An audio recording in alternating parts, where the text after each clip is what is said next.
Hi everybody, I'm Gary Chavez and I'm here with Carl Klutzke. We're here at Protospiel, Indianapolis 2018, and Carl is the organizer of this event today. How's it going, Carl? Great. Great. So what have we got in store for this weekend? How many designers, how many playtesters do we got here? We have somewhere, last I checked, I think there's around 40 designers. Okay. Maybe more than that. Mm-hmm. I don't know all the numbers. I know we're expecting about 90 people total over the course of the weekend in a room that only has 80 chairs. Awesome. So we're pretty excited about the turnout, especially because this is the first Protospiel that's been held in Indiana. So. Okay. What inspired you to put this all together, being the first Protospiel here? I've been going to Protospiels for probably about 10 years in different locations. There was the original one is in Ann Arbor, Michigan, or Chelsea, Michigan now.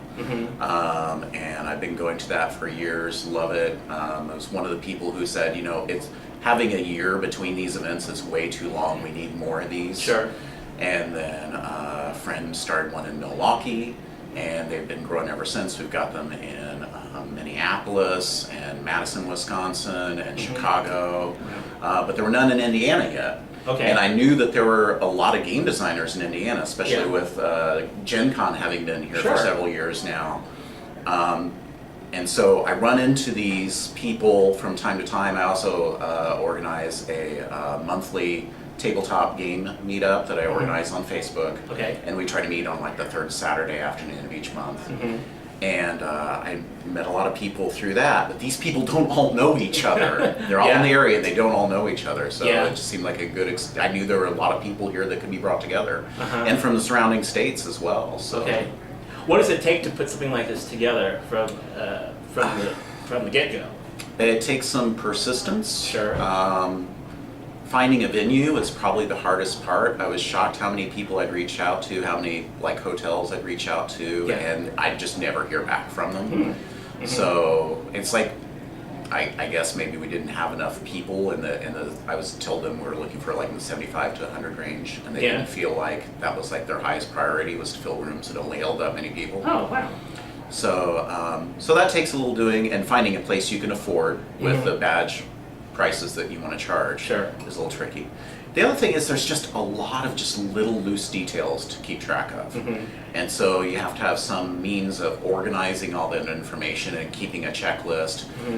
It helps to have a really supportive spouse who's very encouraging. It's always helpful. Yes. No matter what you do. Yes. It helps having gone to a lot of these Protospiels before and knowing how they work and knowing what to expect. There's actually an organization called Tabletop Events that they specialize in providing websites and registration for conventions like this. And so using their services is a huge help.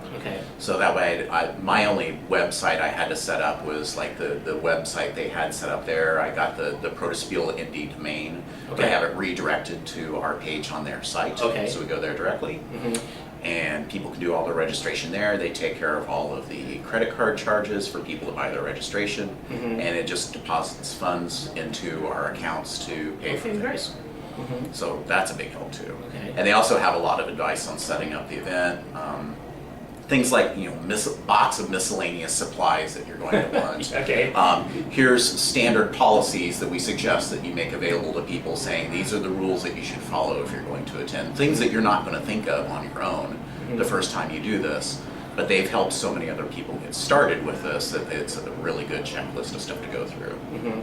So if the new designer is just starting their game,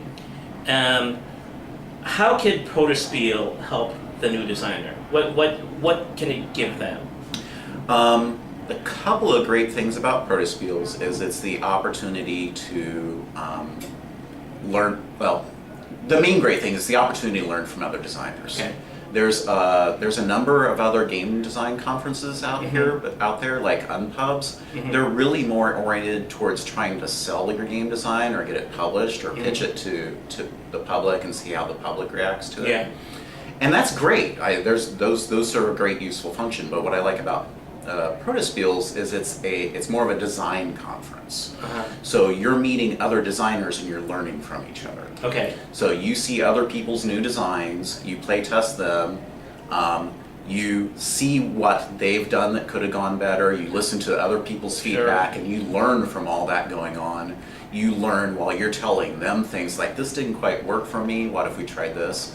And then of course when you get your own design on the table and you get feedback from other people, you're learning even more. Mm-hmm. Okay, great. And so it really doesn't matter at an event like this what stage your prototype is in, as long as it's playable, and frankly, even if it's not playable, you can get it on the table and show it to people and say, this is what I'm trying to accomplish with this. It's not quite ready to play yet, but can we talk about it and see where I should head with it? I've seen very, very polished prototypes at Protospiels that looks like it's something that you would already have bought from a store. And I've also seen things that were scrawled with pencil on index cards. And I've seen some great games like that. So it really is just whatever you want to put on the table. Okay, great.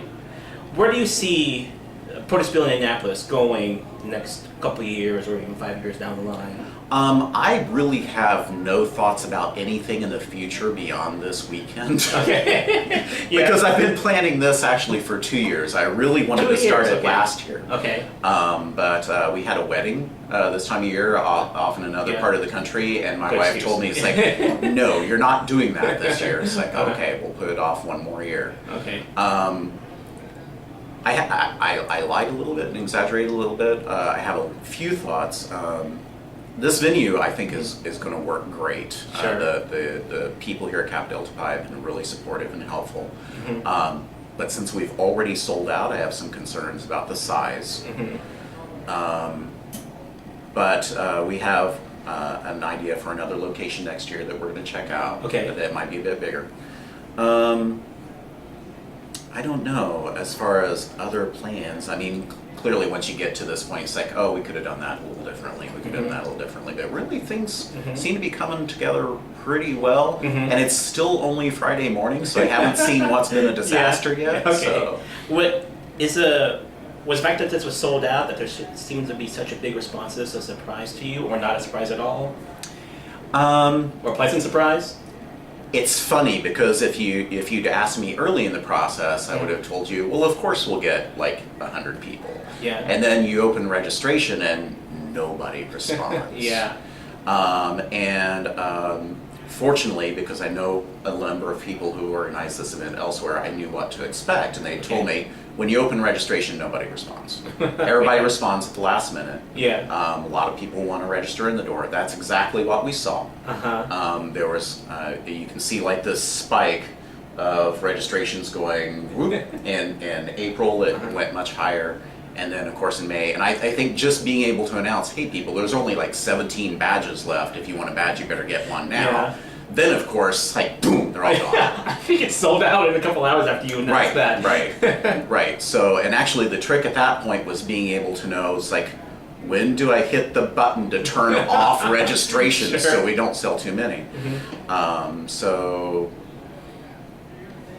I lost track of the question that you were asking. Well, looking at the future, were you surprised by the response? So if you'd asked me a year ago, I would have said no. We'll fill up a space with 100 people.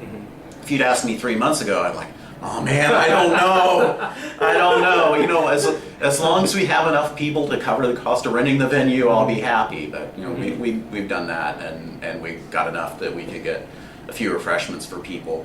So we try not to go overboard with that, because we've seen in the past at other events that people don't want that so much. People come to this event and they'll say, I want to play games. I want to get my game test and I want to play games. Don't distract me with things like offering me food. So we provide them with coffee, because people need coffee. And that's kind of it. Okay. If anyone wants to know more about Protospiel Indy, and maybe even in the future, is there a website that they can go to? Protospiel Indy, protospiel-indy.org is our URL. Right now it just redirects you to the tabletop events site for Protospiel Indy 2018. Okay. We'll get that set up sometime after this event to prepare for next year.